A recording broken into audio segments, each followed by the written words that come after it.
RSS का एक बहुत बड़ा बिलीफ है और वो बिलीफ क्या है कि the supremacy of the Aryan race, और इसको ये एक ऑब्सेशन है उनको इस चीज का, सुप्रीमेसी ऑफ आर्यन रेस का।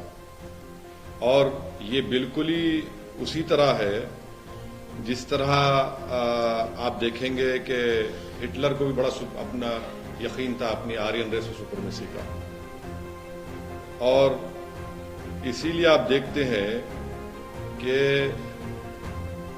आरएसएस जो है शुरू से इस बात का डिमांड कर रही है कि भारत में जो फेडरल स्ट्रक्चर है इस कंट्री का उसको खत्म कर दिया जाए। इसलिए बार बार वो, अगर आप देखेंगे उसे ऑर्गेनाइजर मैगजीन में उस वक्त के जो उनके सरसंचालक थे मिस्टर गोलवालकर ने, कि वो तो रूलर और रूल्ड की बात कर रहे हैं।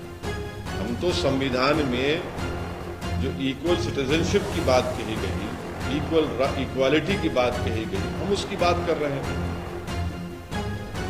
और दूसरी बात यह है कि वो यानी मुझे समझ में नहीं आ रही, तो हमारे जो हमारे हिंदू भाई हैं, भाई बहन हैं, उनके ताल्लुक से ये कह रहे हैं कि स्टेट ऑफ वॉर में है। कहां स्टेट ऑफ वॉर में? हम सब तो एक डेमोक्रेटिक कंट्री का हिस्सा है। कोई कॉलोनियल पावर तो भारत में रूल नहीं कर रहा है। बाबा साहेब अंबेडकर का बनाया हुआ संविधान सबके लिए है। तो where is a question of war? कहां है वॉर? कहां हो रही है?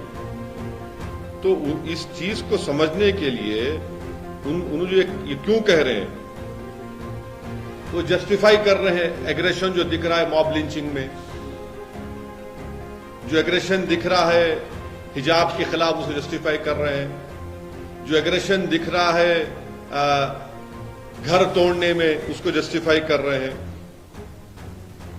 That is why he is saying you must understand it is but natural for those at war to be aggressive. वो जस्टिफाई कर रहे हैं वो जो भोपाल की बीजेपी की एमपी की जो स्पीच है जिसमें उन्होंने कहा कि चाकू रखो और काटो, धर्म संसद में जो स्पीच दी गई उसको जस्टिफाई कर रहे हैं वो। अगर वॉर है तो फिर देश के प्रधानमंत्री क्या कर रहे हैं? अगर वॉर है तो